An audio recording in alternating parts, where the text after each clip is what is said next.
and welcome to the Minorities Report. I'm Chris. I'm corrupt. And I'm And we have Quill. special guest Quill.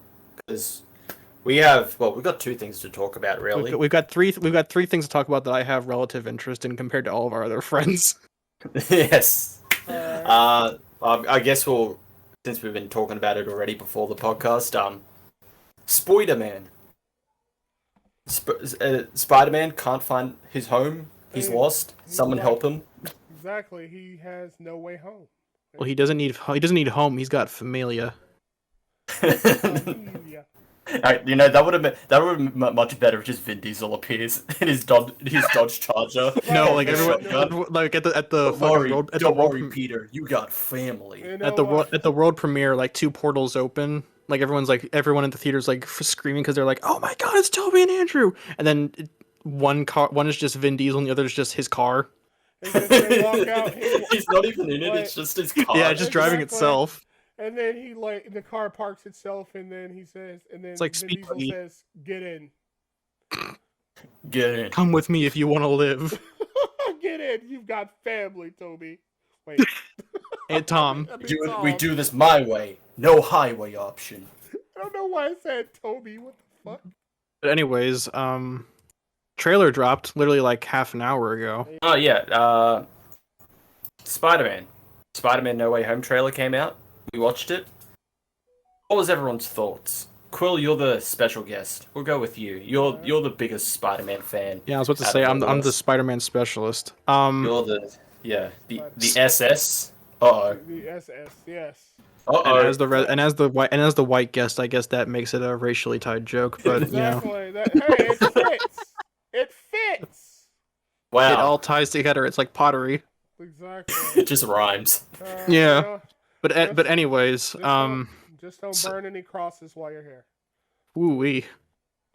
All right. Damn, that's edgy. Alright. So I've got a little bit of a rant here. All right, go ahead. So either way this movie went, I think it was gonna be messed up. If they went with Toby and Andrew, it would have just been Rogue One, but with Spider-Man characters. But if they didn't, it would still be a horrible movie that banks on Iron Boy humor. I'm happy to say that we got the best of both worlds.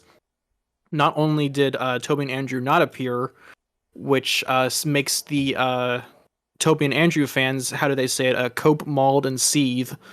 But also, we still got a Rogue One movie. So I want to kill myself. Well, thank you for that, Quill. Thank you for that rant. You're welcome. I gave it a B. Wait, and you called me edgy. What the fuck? I want to kill myself over Rogue One nostalgia. Anyway. Yeah, Spider-Man's gonna steal the Death Star plans and then die with Cassian Andor. with Felicity. I was gonna say with Felicity Jones, but that So- also works. Here's one thing that I want to point out. Like, Chris, I almost called. Chris pointed us to a video that shows a scene. That was where- Quill. I thought it was. Oh no. No, you posted this. I Oh, think yeah, I yeah. pointed Chris towards and he posted it. Yeah. Well, there's a scene where it looks like something is punching Lizard, and was that you? I thought that was Chris who. That was me. Yeah, that was me. I found that. All Yeah. right, yeah, that was Chris who pointed that one out. And it looks like, and so the theory is that Toby and Andrew were cut out of the trailer, but you can still see someone punching Lizard because, it looks like he's being punched by something, and it's not the Yeah. wind, and it's not Sandman. It's not that explosion of like debris because it's like a different directional force. Exactly. Yeah. It said something is punching him and causing his body to sort of fold in on itself. They So- shouldn't. Here's the thing: Marvel shouldn't release these trailers in 4K because then we actually can see things. Because Yeah. like when we first saw this, we actually watched it on someone else's stream in a crowded theater, Just and the fucking stream was like at 96. It was at 144p. 96 pixels. So what they should do is release these in 180p. That way we can't pick up on small details like this. Yeah. Yeah. Or We have to actually watch the film. exactly. Shocking. Or Why do we make trailers? or 40p like the fucking thing we watched on Quill stream there. which was like some kind of like Portuguese theater. Yeah. To be fair, Quill, trailers are fine. Trailers for trailers that lead to other trailers. Do we want to talk about problem. what we found? But when we were going into that stream, the like the line. Oh yeah. Oh yeah. So Yes. apparently there was I don't know. I don't think exclusively, but like for some reason theaters were just solely showing this trailer. Yeah. People were lining up for it, and I'm sorry, like what you like, but that's probably the most saddest thing I've ever heard of. That is the most. Like, That is the lining up most to watch a consumer. trailer. That's the most consumer like thing I've ever seen. Like that's It something, really is. That's something Movie Bob would do. And if you're doing something Movie Bob would do, then yes, you're on. Well, to be fair, can he actually get up? This is true. He can only consume from his chair. Well, no, I'm proud of my banger line. We go to see trailers all the time in theaters, so why not? Marvel movies are basically just long trailers, so this isn't really much Essentially, different. Pretty So- much like Well, except it's not it's not It's 2 like hours except long. it's like two. Except at least the movies are like 2 hours long. So like, This is 3 minutes and 4 seconds, hey, like one. I wonder if they. and half of it we've seen already. Yeah. Well, the one. so- Well, the one we. The first half like we already saw. Yeah, we've already seen most of this shit, or some of it anyway. We saw the rest was new footage we didn't see, but like the Toby and Andrew fans are going to be so angry, and they are going to seethe and cope, and it's going to be hilarious. They're already doing Pictures it. of Spider-Man. Dude, I'm looking at my Twitter. I'm looking at my Twitter feed right now. The people who are like banking on Toby and Andrew showing up are fucking like screeching. They're like they're not like mad about it, but they're like pivoting away and focusing on other things. The weird thing is, it's obvious they're going to be in there, but I don't see why Disney/Marvel is trying to hide it. Like Like, it's so obvious. I guess to build anticipation for the movie. That's all I can think of, really. I guess, but we know this is going to happen. We've had leaks. It's very obvious with the choice of the villains, because in this MCU, Peter doesn't have a single MCU villain. They're all everyone else's villains. It's just Yeah. just everybody else's. You know, So why would it be like, oh, we're just gonna have the Raimi and the Garfield villains, but we're not gonna actually have Toby and Garfield there? you know what's funny about that? I think earlier today in the VC, was it early in the VC? So it might have been earlier or yesterday. They were talking about possibly with the possibility of like Mysterio showing up again. I kind of Again, I liked Is it Mysterio in the movie, but MCU Mysterio Yeah, or actual? MCU, like I have no Bruce MCU Campbell Mysterio. MCU Mysterio. Bruce Campbell. I'd dig it if it was Bruce Campbell. I liked Jake Gyllenhaal's Mysterio. I think he was one of the best parts of Far From Home. You know what's But I'm keeping I just him. like that it's another villain with another connection to Stark. Yeah, that's the major issue. Also, You know, so because it's Mysterio, it was very obvious that he was the villain. It's interesting that like they're leaning hard into the Iron Boy thing. They leaned really hard into the Yeah. Iron Boy thing. can I real quick? Go ahead. I hate that he's wearing the Iron Spider armor in this movie again. Like yeah, you see like the Iron Spider legs and everything. Yeah, like And then he's wearing a fucking black suit for, I don't know, magic. also can I just say that trailer that released this morning What's that? looked like absolute shit. Wait, have you not seen it? The trailer? The poster. Yeah. Oh, the poster. Let me see. Hang on, I'm posting it. Hang on. Sorry, I'm pulling it from my drive. The actual It's trailer looks like a fucking direct to DVD video. It does. Oh, that is pitiful. Dude, there was someone on Sorry, Twitter who that's- there was that's someone I good. think either Twitter or Reddit who posted like a much better poster using just like photoshopped assets. It looks better than this. No, this poster, wow, they didn't That's even what I was try. saying. It looks like a fucking. One thing I'll say, I'm What- glad what- it's not the typical like people behind each other, heads looking in like the same or like opposite directions, like that kind of poster that they always do, like the Endgame or the Infinity War one.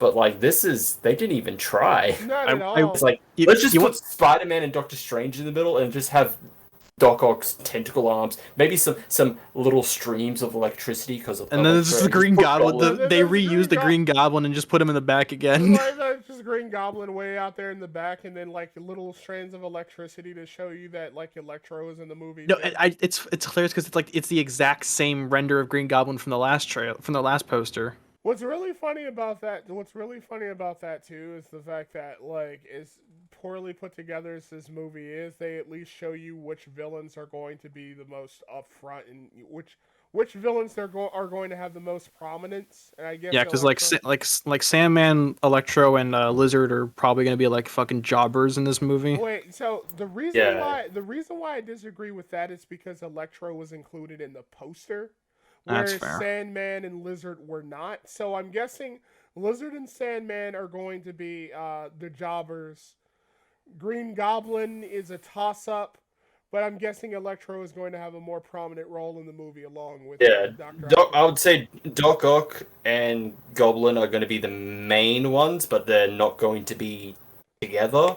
Well, can I maybe rephrase my argument that Doc Ock and Green Goblin will be like the main villains, but like Electro's arc will be like attached to Doc Ock because like we kind of theorized while we were watching the trailer that Electro's gonna like ask Dr. Octopus to be cured, and he's gonna go sure buddy, and he's gonna turn on him. Yeah, because it seems like because there was a scene. The reason why is there was a scene that where there was a beam of electricity and you saw Dr. Octopus falling away from that beam, or it could simply be like one of those villain mistake things where like the villain attacks the hero. It's like a splash damage thing. Yeah, exactly, and it's a splash damage thing where he accidentally hits the other villain and knocks him out.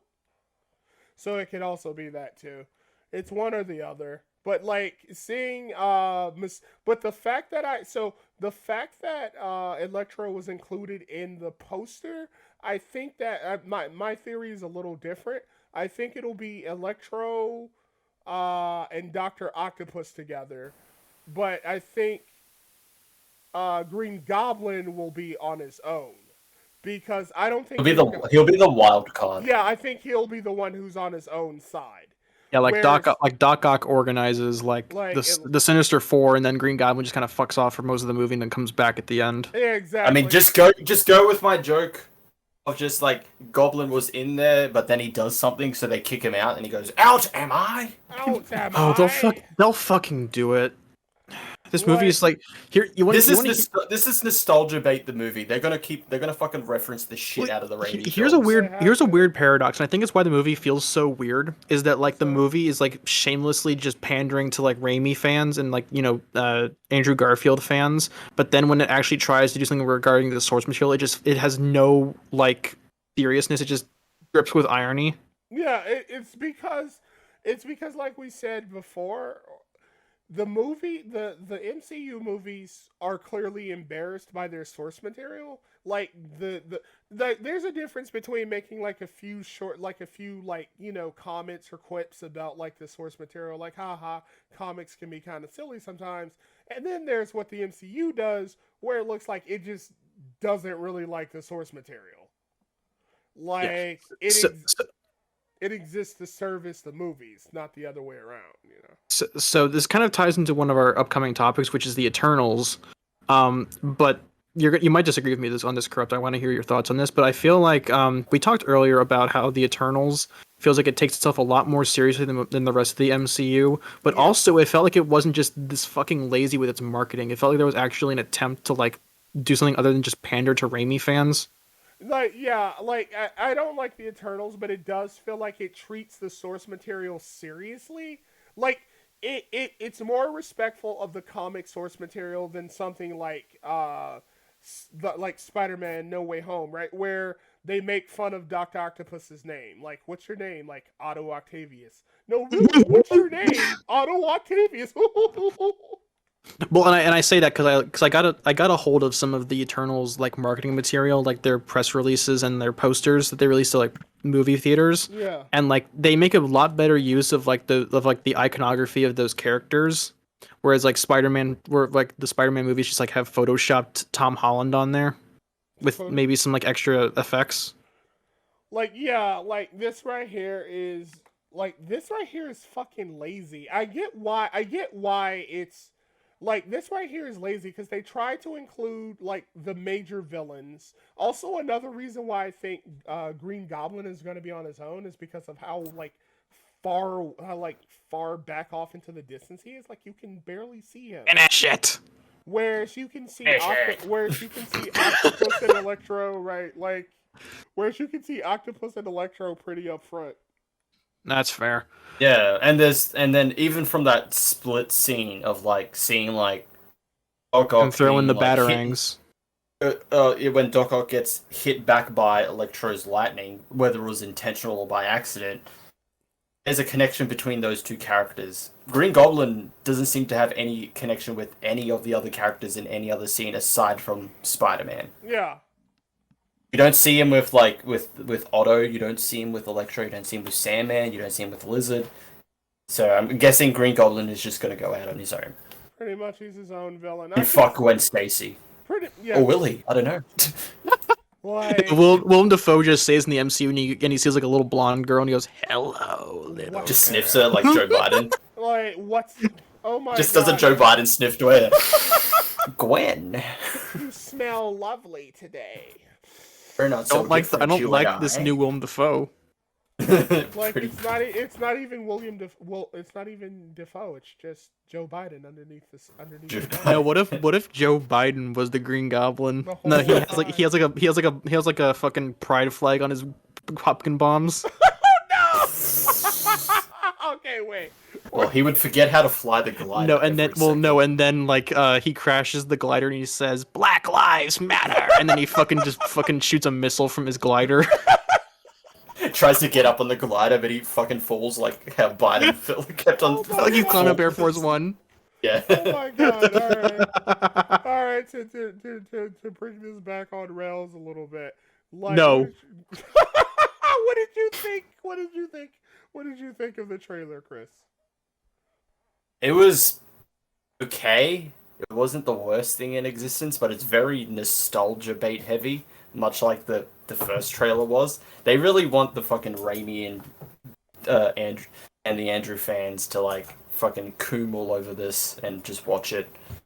Here's kind of a dumb question: how much money do you think this movie's gonna make? Oh, it's definitely a lot more than the previous two MCU films that have come out. Well, because like Homecoming made like pretty good money, like I think 700 million against its like $100 million budget, and then Far From Home I think had the same budget, but then like they made like over $1 billion. I feel like... And this, sorry. No, go ahead.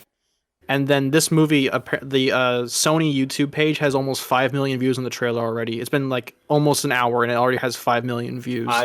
I feel like of the MCU films to come out this year, it'll make the most because everyone likes Spider-Man. Everyone knows who Spider-Man is. No one knows who the fucking Eternals were. No one They still don't. No one cares. They still don't. No one cares about the Eternals. No one cares. Even though people know who Black Widow is, no one cares about Black Widow. No one cares about Shang-Chi. No one cares about Shang-Chi. Thor will make some money. I think Thor doesn't come out till next year, right? But Thor, I think Thor will make some decent money. Thor will definitely make some decent money because it's Thor, it's Taika Waititi, so yeah. But of this year, Spider-Man would probably definitely be the biggest hit. Dude, I think Sony is probably creaming their tights right now. They were on the verge of undoing the Sony deal or the deal with Marvel, and yeah, I think their renegotiation probably just gave them like a fucking boon, considering like the engagement metrics right now. Oh, consider what Sony does without Spider-Man isn't good. Well, what do they have? James Bond. That's Morbius. it. Oh yeah, you know, like in Morbius, Skull is looking forward to Morbius. Of course he is. Okay. I'm gonna watch. I don't care about Morbius. No, speaking of Sony, or I guess Sony, yeah. Like I saw the Ghostbusters Afterlife stuff, and I'm like, this is also kind of just pandering to fans.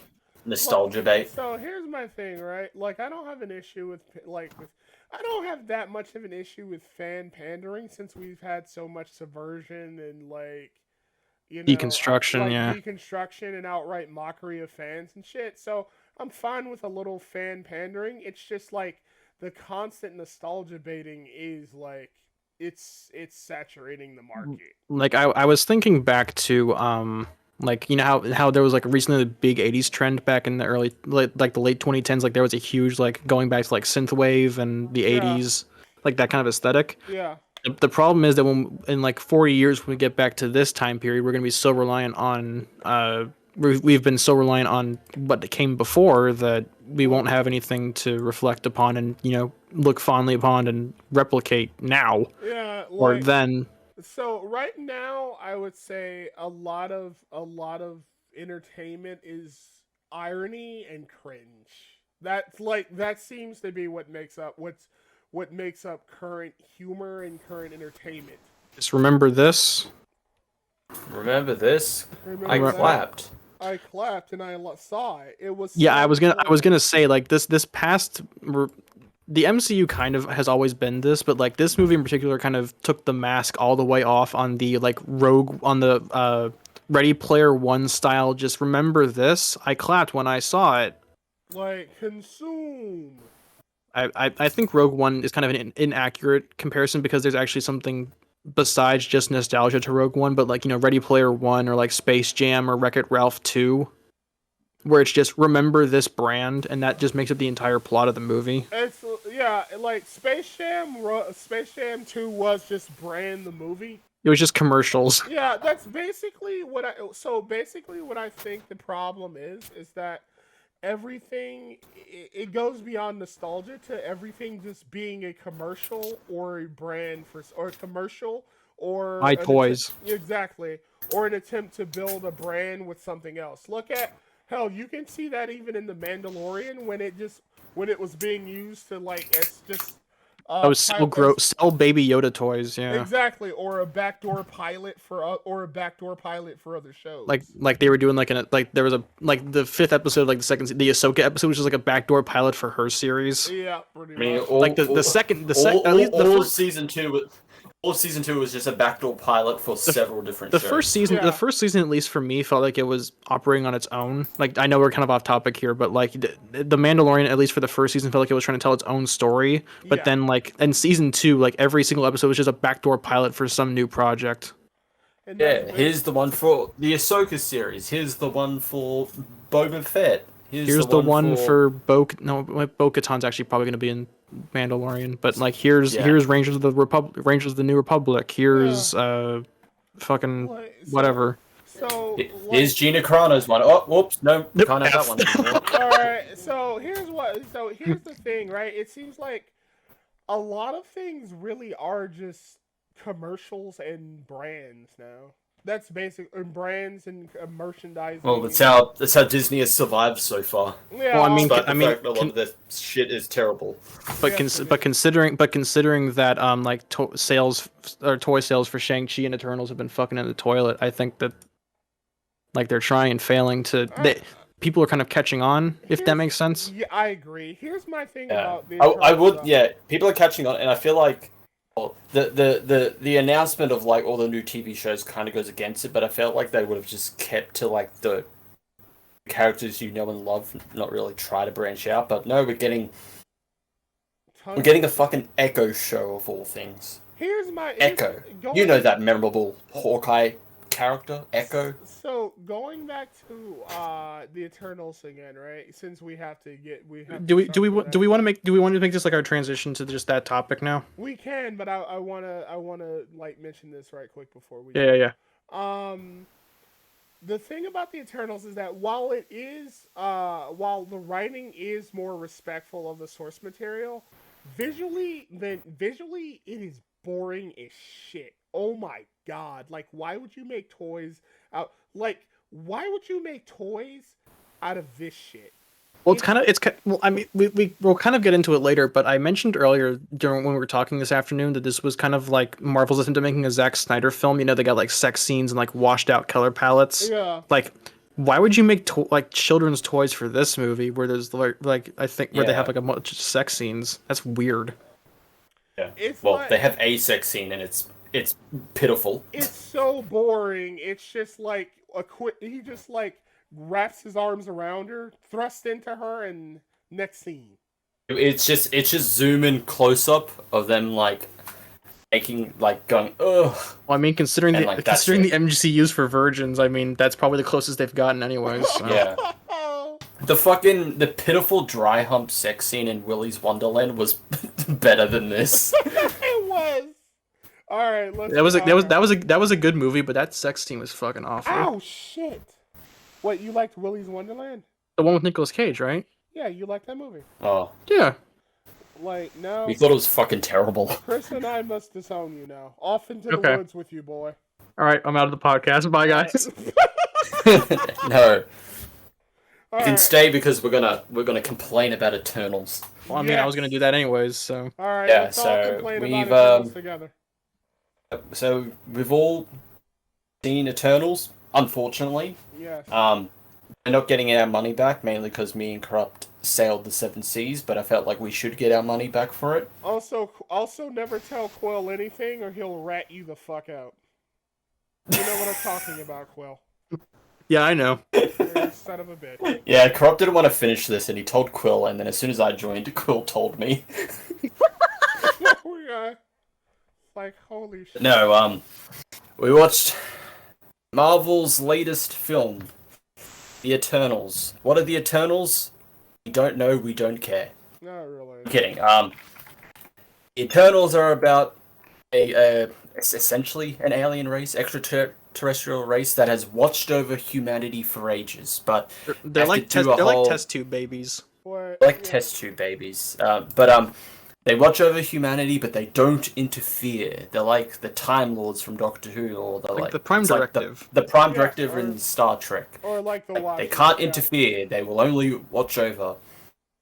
Present day, one of their members has died because the Deviants, the race, The hottest that one in the they've cast, which sucks.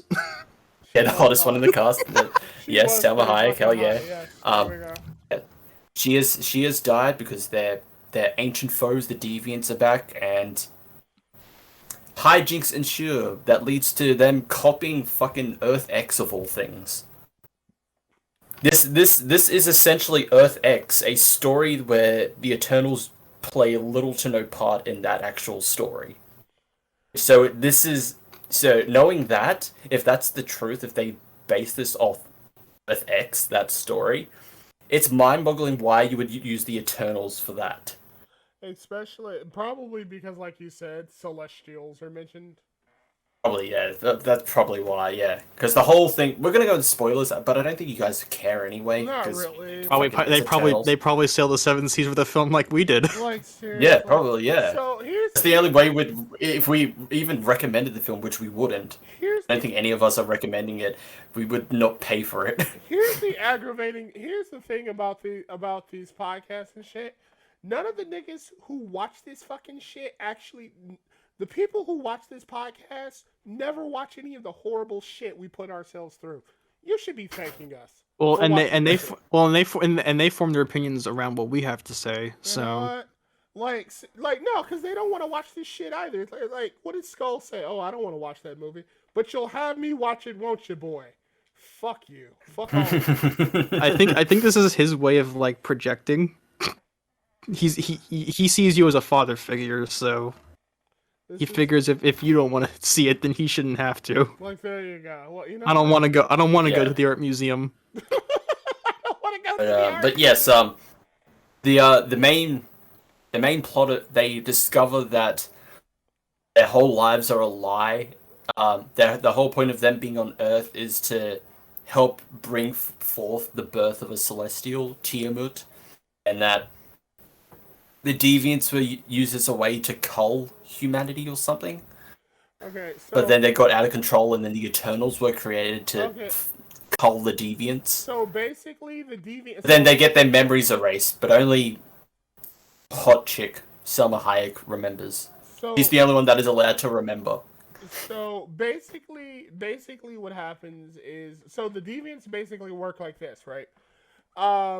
When man started evolving, right, prehistoric animals were a threat to it. So what the deviants are, they're created to kill like threats to intelligent life on planets. They're like an invasive species. Exactly.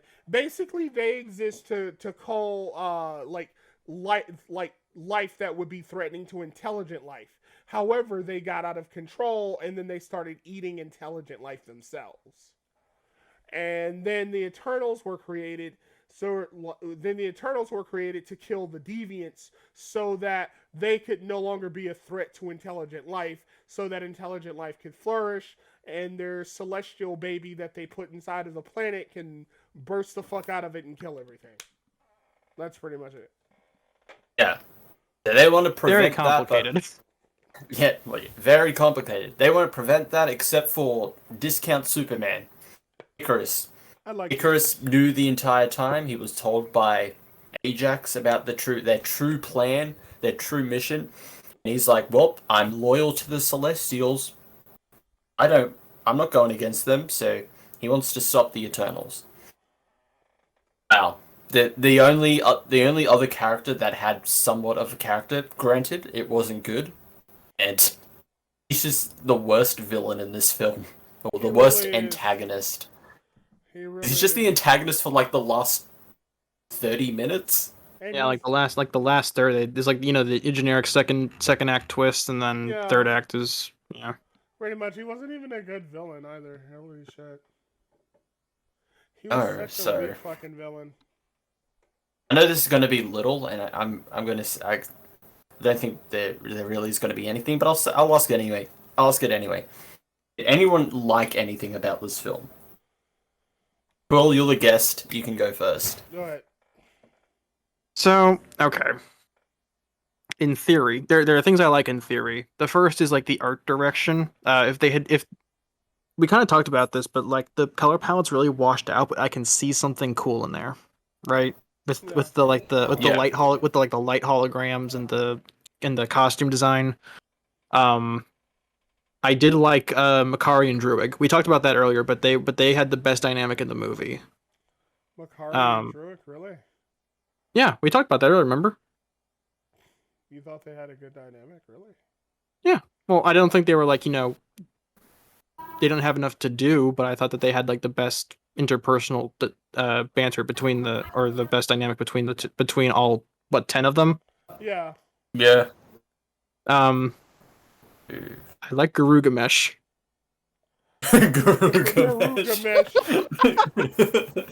Gilgamesh, yes. Yes. Other than that, I didn't really I didn't really like much of it. Nah.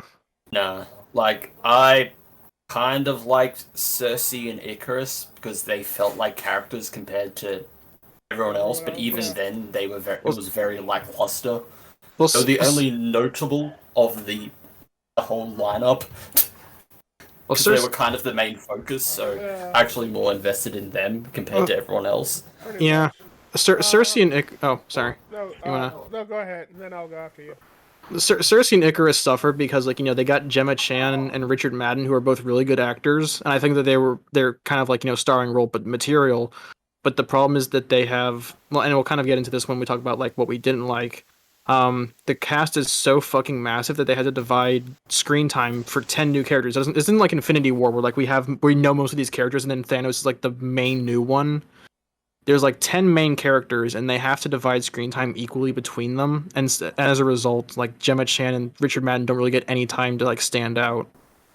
Like, so what I liked about it, I'll say, I liked Cersei and Icarus's.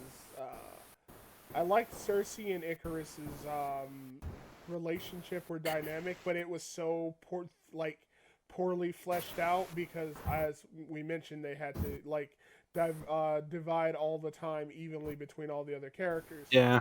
That we didn't get a chance to see much of them. I will say I did like. There was a little bit of I did like Sprite's motivation a little bit for betraying the other Eternals and siding with Icarus, besides the fact that she liked him. I like that one as well. Like, and to the extent that she went so far as to stab Cersei in the back. That I did enjoy. And Oh, actually, I enjoyed the fucking what happened afterwards. Where she Druig just fucking knocks her out with a rock. that was hilarious. It's like Donny Cates' Stolen Run. I laughed.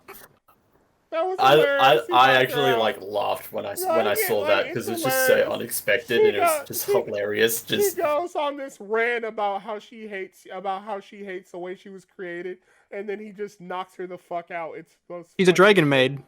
It's the funniest. She is a dragon. Oh my god, Kobayashi. But anyway, so like, what else is there?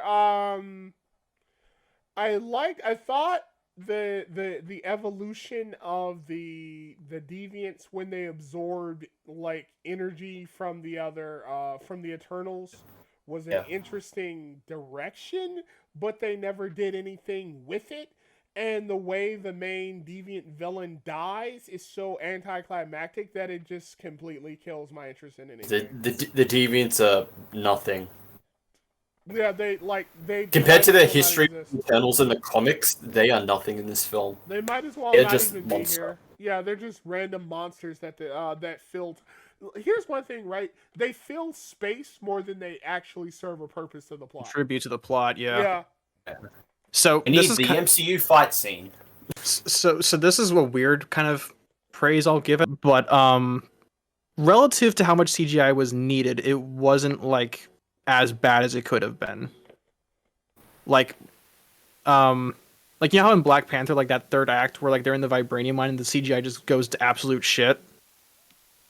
Oh, like how it just looks real. How it looks like they're on a Like green it looks screen, completely basically. fake. Yeah.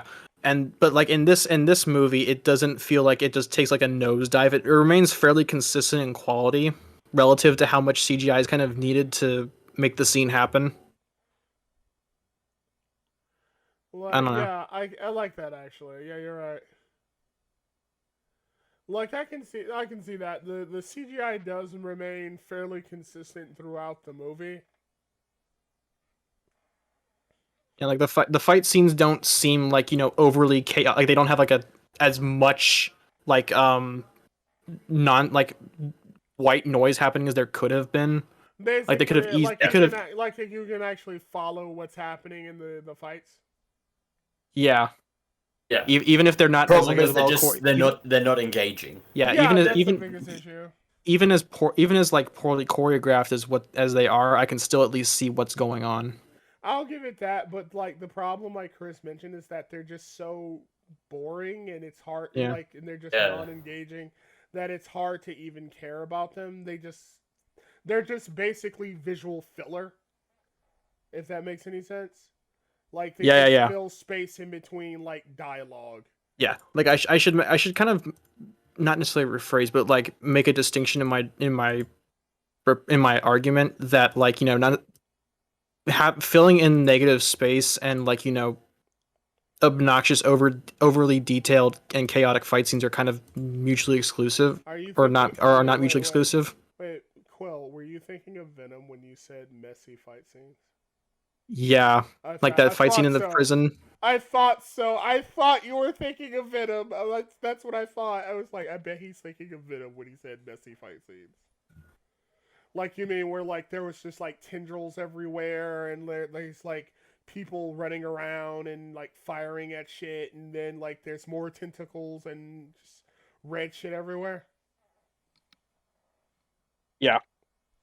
Or the fight scene with him and Riot. That one was like I couldn't register. I couldn't even tell them apart. At least in the second movie, you could tell Carnage and Venom apart from each other. Yeah, whereas Riot and Venom basically were the same. One of them is just a color. vaguely a different shade of blue. Yeah. He doesn't even look differently visually. Yeah. No. That's all the praise we're gonna give Eternals. Yeah. Now let's fucking tear into this shit. Hell yeah. Yeah, boy. What was wrong with this film? Quill, start us off.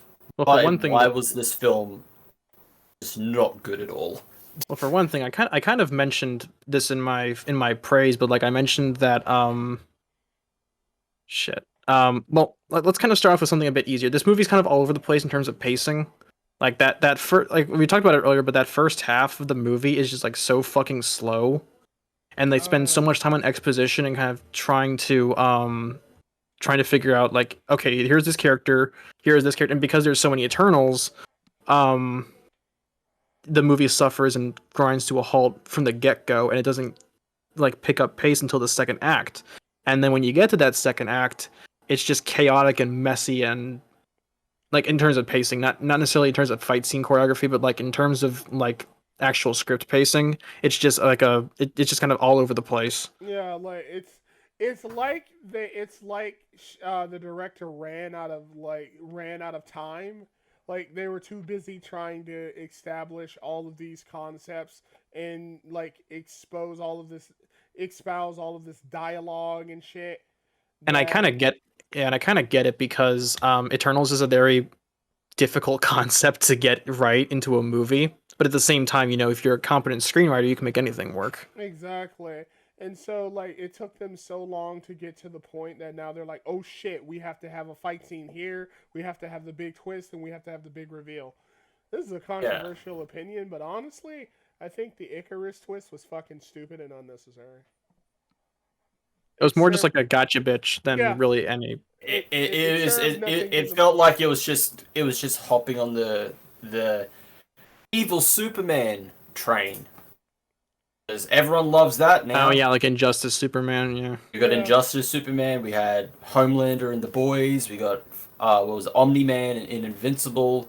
Well, It's and the what big makes craze. We well have what to have worked the with evil Superman esque character, so Icarus is kinda like Superman, so let's do that. I mean, Chloe Zhao said she was influenced by Zack Snyder's Man of Steel Superman.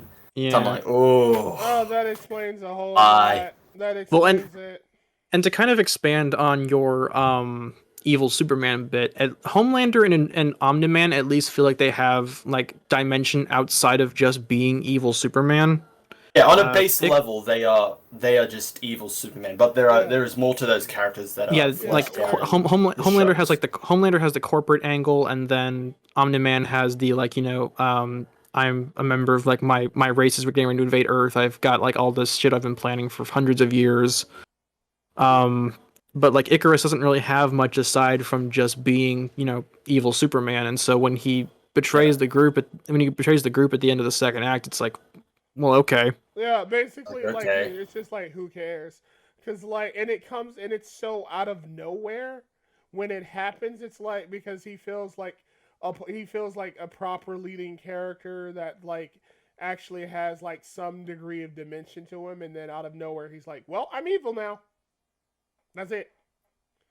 Like okay, and then Sprite's also evil now, so it's like okay, Well, and at least it's because funny Sprite because is a simp. it's funny because Sprite's turn at the end at least had like a motivation aside from just the eternal the celestials made me do it.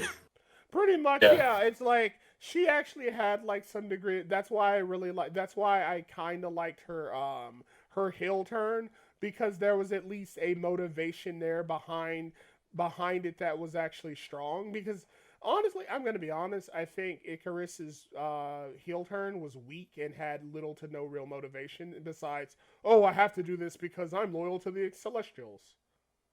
And I guess that kind of ties into like another major flaw is that this film is so fucking dense with characters. Like, not only do you have the 10 like main Eternals, you also have like fucking Kit Harington is Black Knight, but not really.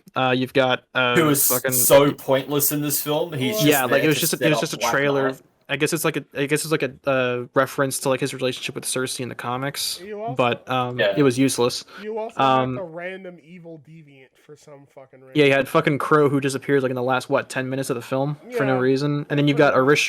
Arisham, and then Tiamat. I almost said Tiamat from D&D, but um, you got then you got fucking Kingo's valet, who serves no purpose in the who movie, serves no but purpose aside from haha funny, And, but it wasn't haha funny. and then like it would have made more sense if Kingo had just left with fucking with it had just left with like Icarus. Sprite and Icarus because he's just like, Yeah, oh because he's just yeah, like I'm not Icarus is right, but I don't want to kill you because we're a family, and just disappears, and then he's at the end of the film Just there. with Cersei and Just Sprite. like there's not like nothing happened.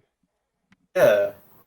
But like I was waiting for that, like, he comes back to help them in the end. Also, Druid should have been evil and should have did the face turn. Yeah, Druid, Yeah, the Druid guy should that be like evil, took yeah. over. I feel like he entire, had I feel like he village. had at least more to lose, and his power set kind of lends him towards that malicious mindset. Pretty much, Yeah, especially but he's when- like, nah, I'm gonna help you. especially when he was basically a supervillain for most of the fucking movie anyway, and then randomly he's like, "I'm one of the guys, yeah." Like fucking Salute my fuck- familia. Like, fuck that Family. shit. Family.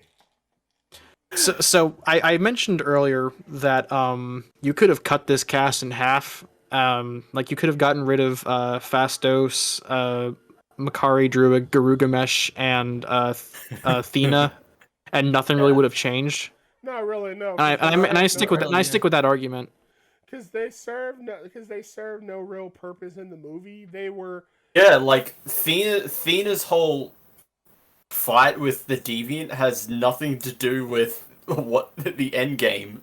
Well, doesn't she also doesn't she also like the only thing that makes her interesting is like her what is it fucking space sickness or something or space madness? Yeah, her madness. Mod Weary. Where she just loses her mind and then it's revealed, oh, she's just that's Oh, actually isn't it like her space previous- dementia? No, basically, kind of, but it was the whole she was accidentally like reliving the memories that were erased. Yeah, her previous memories were yeah. her previous memories are haunting her. But It happens at convenient times. It leads to fucking Garugamesh dying, and then fucking. But like, then if it looks like Crow's gonna kill her, but oh no, that was a epic troll.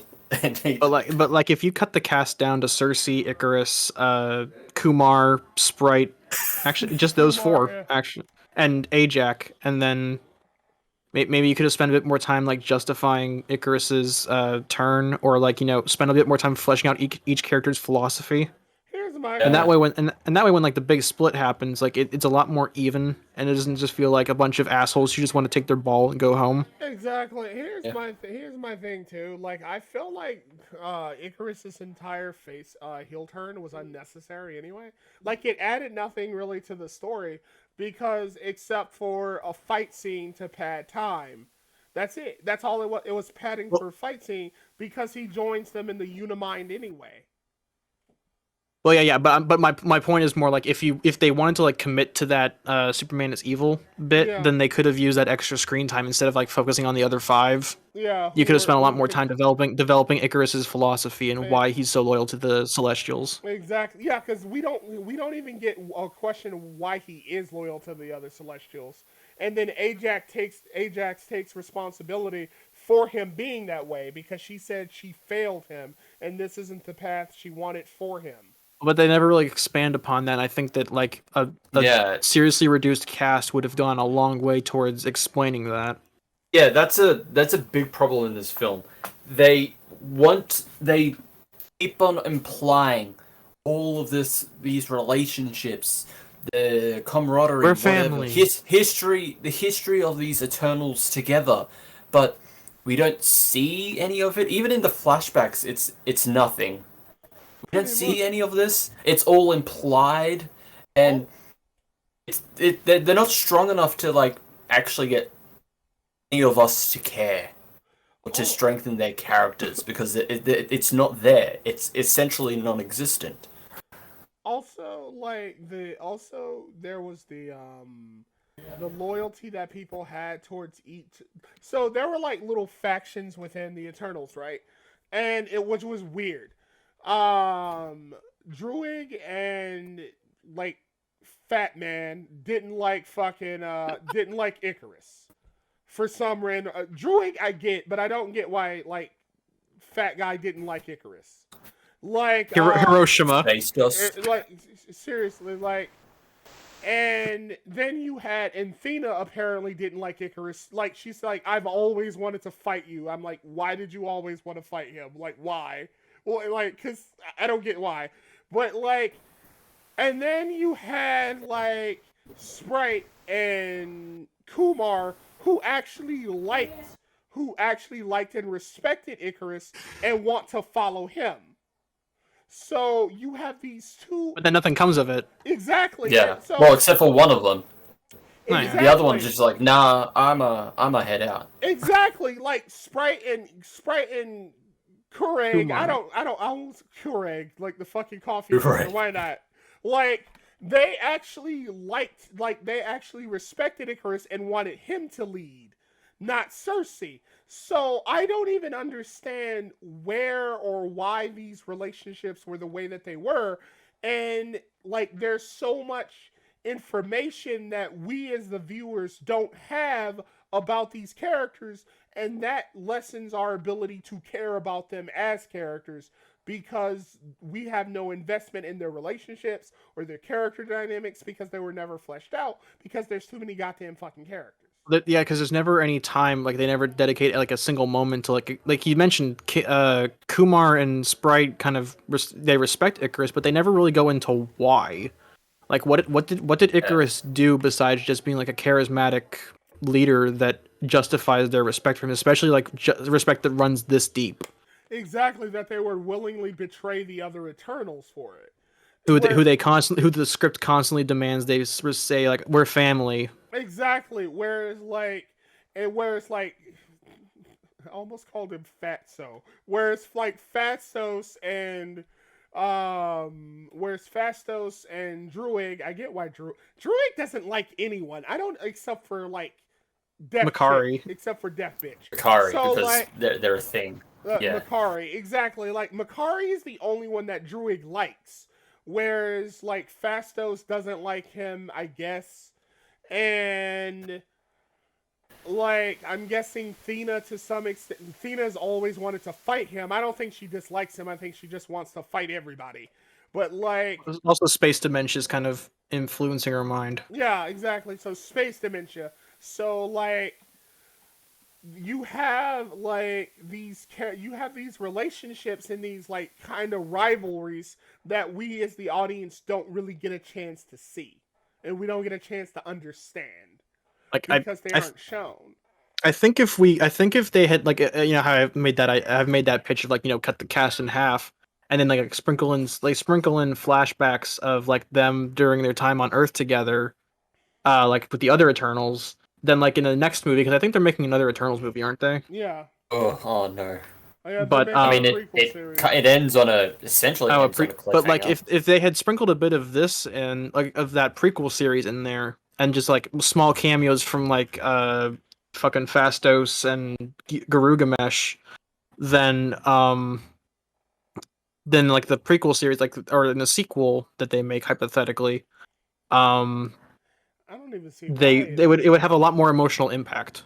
Agreed. I don't even see why they're making another movie. It underperformed like a lot. Like holy shit, this movie underperformed. If Spider-Man makes like Shang-Chi made it, as much as I don't really like Shang-Chi that much, it definitely made a lot of money. And if Spider-Man breaks $1 billion, at this point there's no excuse for Eternals.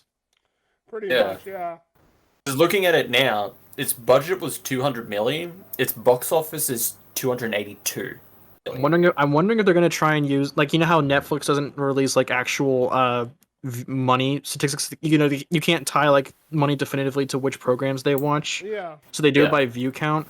I'm wondering if that's how they're gonna justify Eternals' existence on like when it comes to Disney Plus. They'll see how many people watch it there because people already have Disney Plus, so they can quantify that viewership and see whether or not they see it justifying a future installment. Yeah, because Shang-Chi was kind of a Shang-Chi actually did much better. Like whereas this movie like tanked. Yeah, exactly. This movie fucking bombed. Yet they want to make another sequel to it? Like why? Or a prequel? Like why? It bombed. Like I think that I'm guessing, and you can say I'm wrong or not, but I think that they've probably got most of these actors at their least. I think they probably got at least Gemma Chan and Richard Madden on like multi-picture deals, and the prequel would be using those contracts. Oh, you know what's funny too? They probably thought the movie would do well since this was a movie they spent a lot of time and money into. Yeah, Like, like they spent a lot on marketing. Like I mentioned earlier that I actually did kind of like the marketing for this movie. yeah, because they did a lot of marketing for the movie. Although, to be honest, I always thought it kind of looked boring. Nevertheless, they still put a lot into the marketing of the movie, so they probably assumed it would do well. It's new. It's all new. It's all different. It's the It's hip. Eternals. It's now and wow and Wow. how. All of us are represented, Chris. All of us. Even though you're not Peruvian. All of us Yeah, are that's a weird thing. Like the Eternals are supposed to be pretty much perfect beings, and that it's revealed that that they're essentially like cyborgs or organic constructs they're created I by wish I wish our it shit. I wish they'd gone into I wish they'd at least like gone into that like on a philosophical level, like what does it mean to like defy your programming and shit. Like that would yeah. have been at least thematically interesting. So Yeah, basically, as but like I that whole thing, like they're supposed to be like perfect. They have all these like powers and everything. Why would you make one of them deaf? yeah, Ignoring that the made fact that no the sense. actress for Makari is actually deaf, that's why they did it. But realistically, not realistically, but in the context of this universe's like history, whatever lore, why would you make a perfect being deaf? It's the problem with like trying to it's the problem with putting like the representation of every kind of person over like a decent story over storytelling. And that's basically where it comes from. It's just like because there's no They could have real made her decent. Echo. Fucking Yeah, Quill. Oh my god. What? No, I'm actually being No, serious. no, Like if I know you are. I'm just saying that was pretty funny. It was still really funny. oh, I thought you were like saying fuck you, like I actually made you upset. No, I'm just saying that was no, I'm saying that was really funny. I'm like, God damn, Quill, fuck you. But yeah, you're right. They could have. I mean, they had Black Knight in the movie, so why not have Echo in the movie? That could have been a way of introducing her. Black Knight's mostly just for like fan service. No, so Not necessarily in terms of like Black Knight, but like his relationship with Cersei. you know, Blade is also in a cutscene in the what yeah, is it? uncredited voice cameo. Yeah. What do they call that thing? Oh, yeah, wasn't it Mahershala Ali? Yeah. It's Mahershala Ali. Yeah. He Wow, gives they both have stabbing sticks. That makes them yeah. related. But So I like, don't know when why I sounded so fucking Dane cynical. finds the ebony blade. yeah, so that like that's so I think it's more than just him being there for like fan service. Well, it's a commercial. Yeah, it's basically yeah, he's there for his own series or movie that's coming up. I think he's probably gonna get a Disney Plus series. Like the Ebony Blade's one of those. Well, then again, Eternals is one of those concepts that kind of needs a TV series. But like Black Knight's also one of those concepts that requires like a whole like series worth of exposition to Yeah. explain it. I Yeah. think that's basically what Well, I it's feel gonna like considering Blade's there, I feel like they're gonna somehow like put him in Blade, even though why? And you want to hear a weird conspiracy theory I be. have? What's that? Is that I think that you had like WandaVision and Falcon Winter Soldier and Loki on Disney Plus, and those were major successes, like on terms of engagement and watched counts. So I'm wondering if like considering like the pandemic has made box offices unreliable, if they're gonna shift more production into Disney Plus shows. And I I think think so, yeah. Considering all the shit they announced recently, I'm gonna say yeah. Yeah, I'm gonna say yeah too. yeah, especially like She-Hulk and Moon Knight, if those prove if because like I on a general audience level, all three shows have proven to be relatively successful compared to like their movie counterparts. So if they can get similar metrics with Moon Knight and She-Hulk, I think that'll completely justify their and Hawkeye, sorry, but it'll just yeah, but it'll justify their existence and it'll justify the transition towards making more TV related content. So it's a little bit like Star Wars, right? Where you had like Yeah. the Last Jedi and Rise of Skywalker, and then that and Rise of Skywalker kind of signaled the I guess the temporary end of like Star Wars movies and moving into Star Wars TV programs. Yeah, like books and comics and Yeah. TV shows. Like the major like theater based productions are kind of getting, like I mentioned earlier, the pandemic has kind of made the theater market unreliable. So I can see them transitioning after maybe Spider-Man No Way Home. They kind of transition more into the Disney Plus market. Yeah, that's what I think they're gonna end up doing too, especially since like the Eternals bombed. And So, I wouldn't say that's a bad thing. In fact, I actually kind of encourage it because I'm not a I'm not a big theater person anyways. so So like, there's more shit that you can watch at home. yeah, that's why I got HBO Max. Like, yeah. Let me see. Also, wait, Quill, you saw Dune, right? Yeah, Did you like Dune? yeah. We talked about it earlier, but I thought the movie was good, if a little bit on the exposition-y side, and clearly being Oh, part one for a movie they didn't know was going to succeed or not. yeah, there was a lot of setup. Yeah, which is good because it's fairly faithful to the book, Yeah, so I'll give it that. And I wish it wasn't just like all exposition and setup. like that's basically I'd say I'd agree with. I agree with that one actually. Chris, have you seen Dune? I watched it with Corrupt. Yeah, we watched I it liked it. together. It was good. Yeah, we watched it Yes. together and did a podcast on it. That and we did a podcast on Venom 2 and Dune actually. I didn't see the Dune one. Was it in the Venom one? Yes. Yeah. Okay. We talked about Venom first. I and must then have not talked about seen Dune. I must have not seen the Dune segment, which I think actually comes before. But I was working late the night I was listening, so I might have just No problem. skimmed over it. No Um, Um, yeah. What would we rate Eternals? This flop of the MCU. Out of 10. Again, Quill, you're the guest. You can go first. Out of 10, what would you give it? I'd give it a 3 out of 10, leaning closer to a 2 than a 4. Corrupt? 2.5. I really like. 2.5? You know what pisses me off? I'm gonna rant for a little bit if you don't mind. Yeah. I really hate the fact that they introduced the deviant element, because that at least seemed kind of interesting. Like, because with the deviants, right, when they eat an eternal, they evolve and become like the biggest one, Crow, actually became like more humanoid and shit. And it was just such a pointless character. Like, he out of nowhere he comes to help out. Out of nowhere he comes to help out Icarus, right? But then why? Why did you help Icarus? Oh, so you could have a fight scene where you get pointlessly killed. What was the point of any of this?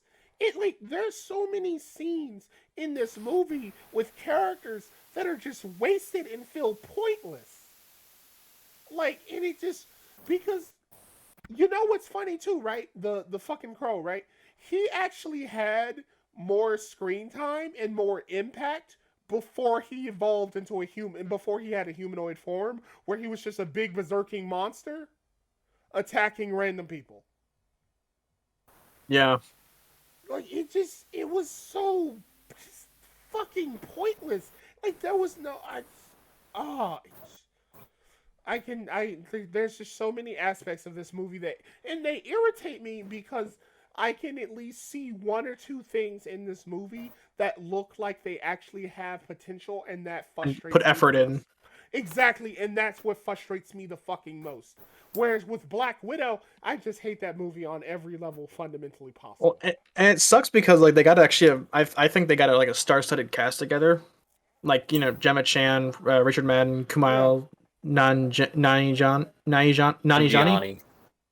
Like they've got like a solid cast together, and it feels like kind of sucks that this was their outing. Pretty much. Anyway, but Yeah. but I remember listening to a podcast, and I remember them saying like something along the lines of, anytime two characters kissed or had sex, it seemed as though they were trying to prove that their marriage wasn't a green card marriage. Holy shit! Oh my god! That's so good. Anyway, you were saying, go ahead, Chris, with yours. My rating, I'd probably put it the same as yours, Corrupt. 2.5 out of 5. I still think Black Widow is the worst of the MCU, followed by this and Shang-Chi. There's a lot of stuff that had potential, but it was hugely squandered by just the large cast, the not an interesting or plot. I didn't particularly like the filming style. It's Chloe Zhao. She has a specific style. Does not fit with the MCU. The Nomadland is proof that like she has really good filmmaking chops, but like I don't think like putting an artsy filmmaker on like your generic $1 billion blockbuster series is ever going to come out well. Not really. Yeah. What I found interesting. Although if you get like someone like whether you liked it or not, like Taika's style fits with Thor Ragnarok. His goofy like He's love of Kirby He's goofy. aesthetics. Yeah. He's branched in comedy, so it works with Taika. Even though I don't like that Thor just Becomes a deviated goober, from like the yeah. tone of like the previous two films, even though the second one was not that good, but still it deviated hugely away from the original tones of those films to be more Guardians of the Galaxy-esque. That fits Taika's style. Chloe Zhao for Disney, for a Marvel film, her Nomadland style does not fit the MCU. And I feel like, because me and Crop talked about this some time ago, feels like, I think you were here for that, Quill. Marvel and DC, the MCU and the DCEU are going in, have now taken each other's own directions. Yeah. The Eternals are just like, oh, this is very Zack Snyder-esque with the dull coloring. Oh, we have to have a kind of a Superman who's kind of grounded-esque or whatever. But treat like a god, like like treat like a god. Like the Ayn Randian like imagery, right? Yeah, everyone loves him. Like he's the greatest. He's the real leader. And with DC, they're just like, fuck the sadness. Let's Fuck like the connected universe. We're just gonna do whatever we want. We're gonna do whatever we want. We fucking failed, so we're just gonna do whatever we want. We're gonna make a sequel to Suicide Squad that doesn't even bother to reference Suicide Squad because that was just terrible. So it's like we're gonna make it more like fun. We're gonna add a bit more color to it, and it's working for them. Really I mean, I'm liking, aside from Wonder Woman, I'm liking the DC films more than Marvel. Marvel has gotten stale, and then now when they try to deviate, it doesn't work. I'm fine with like trying something different from Marvel, but like it has to work, and this doesnn't work. And actually try. Don't just go for like the big hot indie directors because they won an award. Oh, we have to have them work for us. It's like, well, no. It's like with Brie Larson won the Oscar for Room. Yeah. So that's why they cast her as Captain Marvel, and it sucks because I think Brie Larson's actually a really good actor, but they gave her nothing to do in Captain Marvel. Like she was just kind of like the generic smug MCU hero, right? Yeah. And it sucks because I think she has a lot of emotional range, but they never let her express it. Like like which again isn't that great because like if you're unfamiliar with Brie Larson's career like acting chops as I was, like your first impression. Exactly, your first impression of her is that Kill me now. Exactly, and it's like she's awful and I never want to see anything she's in. Oh, that and Unicorn Store was fucking horrible. Yeah, everything after was it Captain Marvel? What was she in Baghdadi Blues? Like that one where she was with Scott Bakula? Let me have a look. And let me look it up.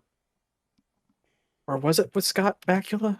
Then again, like if you're like me and your introduction to Marvel is Phase 4, or Phase 4, like Phase 4, then Basmati Blues, yeah. Basmati Blues, yeah. Yeah, with Scott Bakula. Yeah, then, he was in that. It was after Unicorn Store, yeah. Then you probably have a pretty horrible impression of the MCU. Mm-hmm. Oh man! Like if you started with me like an Iron Man 1, then Jess made me watch Guardians of the Galaxy, which was good, and I was like, "Holy shit! Is this what a Marvel movie is supposed to be like?" Because this is actually pretty decent. This is like what people like kind of expect is like the quality of filmmaking. Yeah. Like, Have you seen Winter Soldier Corrupt? I have not seen Winter Soldier. We But need people we need to told me watch that Winter was Soldier because that's like the best MCU movie. okay. Because I will watch that because like if Guardians of the Galaxy is as good, is that good? Then yeah, I'll Yeah, definitely watch I'd that. argue Winter Soldier is better than Guardians. Okay, then I'm definitely interested in watching it.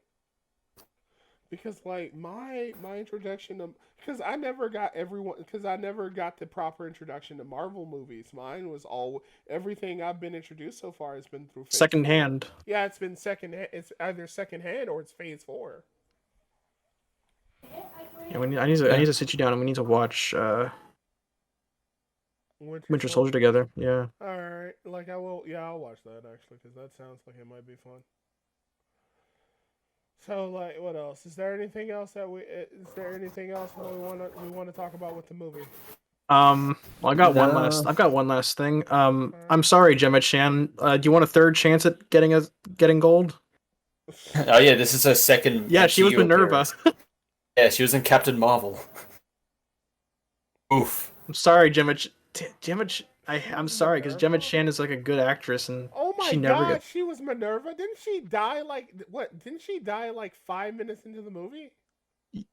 No, she died like in the fight scene against when Monica was or not Monica, Maria was flying the fucking quad jet. Oh yeah, and then Maria She kills fucking her, just doesn't shoots her her? down. Yeah, Yeah, she shoots her down and blows her up. yeah. God damn. I feel really sorry for Gemma Chan just because she keeps getting in like she just keeps getting shafted casting wise. Like and she this time she got to start. She got to be the leading. She got to be the leading role in a movie too. And she was Yeah. in this movie. Fucking of all terrible things. film. Where like she has to Right. share screen time with like 10 other people, so she doesn't get really a chance to shine. So we don't get a chance to see her range or anything. Yeah, like I don't think I like actively really liked her scenes with Kit Harington, but like they weren't like awful. But like I said, it was like trying to prove to an immigration official that your marriage isn't a green card one. Let's see. Do we have anything else to say about it? Let me see. Yeah, don't watch it. Yeah, I would say don't watch it because like it's even don't even pirate it because it's so fucking boring and just sloppily put together. If you really And, have like, to see the it only- just to see how bad it is, I just wait for it to come out on Disney Plus. I'm guessing most of you already have it. Oh, Yeah. you know what's funny? The only other good thing I would add to it is like it's better than Black Widow, but that's not much. Wow. Yeah, it's better than Black Widow. Yeah, that's basically how I feel about it. It's better than Black Widow. Cool. Did you see Black Widow? Yeah. Horrible movie. Mm-mm. Dude, do you know how fucking mad Taskmaster made me? Oh yeah, like Skull was really depressed about Taskmaster too. Dude, it's funny because like we joke about how the MCU is just dripping with irony and Lamau humor, Yeah. and Taskmaster's a character who literally is just that brand of humor. They could have easily just made him an MCU quipster. Like instead they made him like instead they A silent mass murderer woman. Yeah, pretty much, yeah, like that. And you know what? She's barely even in the fucking movie. Did you notice that? Yeah, she has like what 15 minutes of screen time. She's Yeah. mostly just like a physical obstacle. Yeah, she's And- barely and it- in the fucking movie. And in that regard, I think she's actually like Taskmaster's role is better served by either like the other Black Widows in the Red Room, or just like the generic army grunts that they throw at Black Widow. That's what I was wondering why they don't have like a big dude who's like Dreykov's personal bodyguard or his second in command over the widows and shit. Like fucking who was it that I was thinking of? Like not Vanguard, Ursa Major. Like that would have been great. Like Also- show Black Widow's like martial arts skill by having her fucking fight Ursa Major or Crimson Dynamo. Also, Dreykov was so fucking terrible. Oh my god, he was such a nothing villain. He was a Nambla. No, what's the girl version of Nambla? Nangla. Nangla National. Little girls, man girl love association. Like, just like in his dialogue was so fucking cringe, man. Just like, I control everything. I control the world. I control all the widows. I can take over everything at the drop of a hat. I am God. I control the world. And then he's just like, he just fucking jobs. and then he was the leader of he apparently was the leader of like the fucking Red Room, I guess. Which is weird because it's like, why is this which is weird because like they photoshopped him into all these pictures of like with like fucking Bill Clinton. Guys, Hey, you get Monica. it? Hey, Monica, you want to get in here real quick? Like, meet my friend Dragoff. Here's my friend Dracoff. Oh, you know what they didn't Photoshop him into? A picture of Obama. Thanks, Obama. I wanted to see them Photoshop him into a picture with Obama. Just be like, no, it should have been like, you know that picture of Obama with the drone. Yes. Should have been in that one. Oh my god, that's He's on the other side of the drone. Hang on, let me see if I can find the picture of Obama with the drone. I need to find it. Oh, no, these are all just side by side. But you know that picture I'm talking about, right? That picture of him standing next to the drone? Yes. Like he's like slapping the side of it. Fuck, if I could find that picture. Alright, let me see. Anyway, so let's see what else. Is there anything else we want to talk about? Cause Jess was like 2 hours, wasn't it? I mean, do we want to talk a bit about Halo Infinite? No. Sure. I feel like we're gonna continue playing it after we finish recording. Yeah. Probably, yeah. Because we still need to help Corrupt get into the game. So, you mind if I take this one for a bit? Go ahead. Sure. So in a surprise that Pringles accidentally unveiled to the world, Halo Infinite's multiplayer launched yesterday as a beta. Supposedly as a beta. It's got like a bunch of customization options. Only like 5 maps per game mode, but basically it's like this is the kind of experience that you're getting in full. And so the main points have been like the game is good, but the progression system is shit. Yeah. It even has a battle pass. Yeah. Well, I'm actually okay with the battle pass. It's just it's fucking a nightmare to progress through. And also like all the good stuff is in the battle pass. Yeah, so essentially they took the Reach MCC progression system, threw it out the door, but kept the challenge progression. It's a lot like it's interesting, and it's interesting how like they're kind of fully embracing esports too with it. Oh, how else they're gonna pay for that FaZe Clan skin? $10, baby. Oh $10. Hey guys, you want to rep the FaZe Clan skin?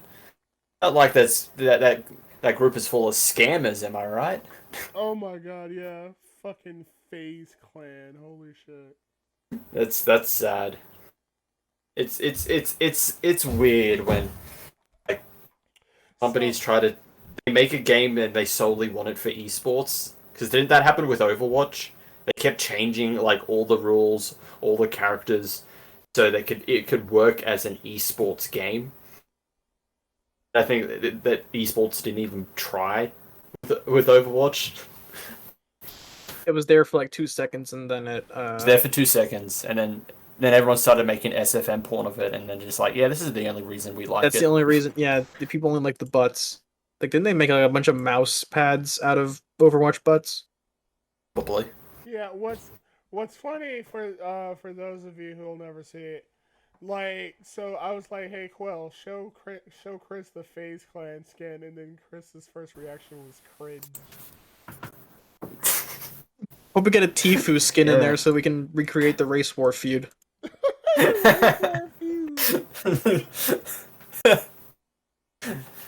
Where's my 100 Thieves skin so I can scam everyone with blue light cream? Gotta get those brain pills sold. Uh, yeah, from the little that we've played so far, just against bots, like I like it. I like it. I just Progression wish needs to the be progression. fixed. Yeah, considering we have less than a month until the actual game is supposed to come out.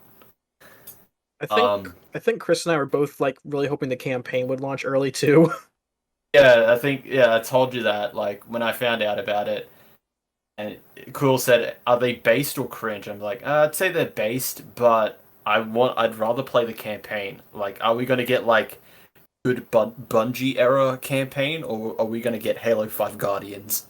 It's weird because like we kind of brought up the sequels a couple times, but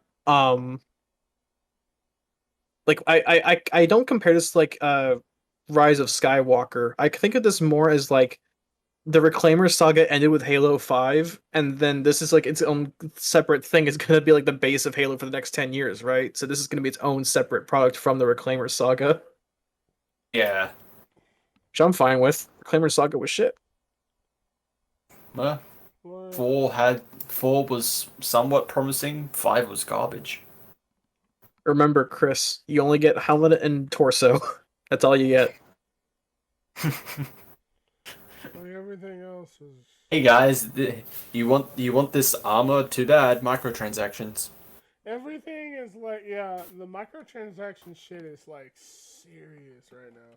And they don't really have it with Infinite. It's just hidden behind a terrible progression system. But you know, Like, I'd if it, gladly pay for I'd gladly pay $10 for this battle pass if the progression wasn't so aggressively. here's my issue, right? Like, I don't think you should pay $15 for a fucking paint job with insignias. Like that shit was holy fuck. guys, No, I'm I talking got I'm the talking about like the reach armor pieces in the battle pass, not the stuff in the shop.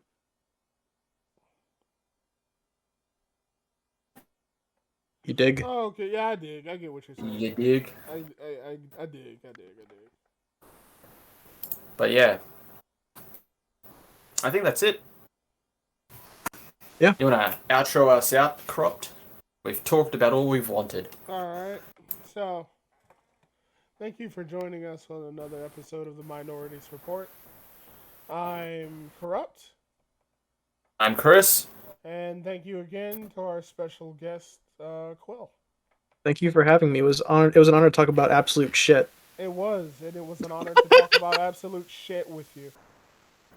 Join us next time as we talk about probably some random shit Jess sent us. Oh, also, Yeah. I want to tell you Yes. about also. Because he's probably gonna complain. Yes. Also, I want to tell you about William Osman because it's really fucking funny. Wait, who? William Osman is this tech reviewer who, like, basically. Okay, I'll be quick. Basically, he made an X. And basically, he's this tech reviewer, right? And he got a comment from somebody who said that he was a hoax and that he didn't believe what he was doing because he didn't believe what he was doing, basically, right? So the dude doxed him publicly and then tried to get him to and then like posed as a employer looking to hire him and then hired him and then got a contract so that he could then use that contract to expose the guy's private information publicly. What the fuck? It is the most fucked up It is the most fucked up shit. He stalked some random, harassed him, and then tried to publicly, like, show his information. It is the stupidest fuck, and it's the craziest fucking shit. This is America. Yes. All right. Anyway, we'll see you again next time, everybody. Oi. Bye.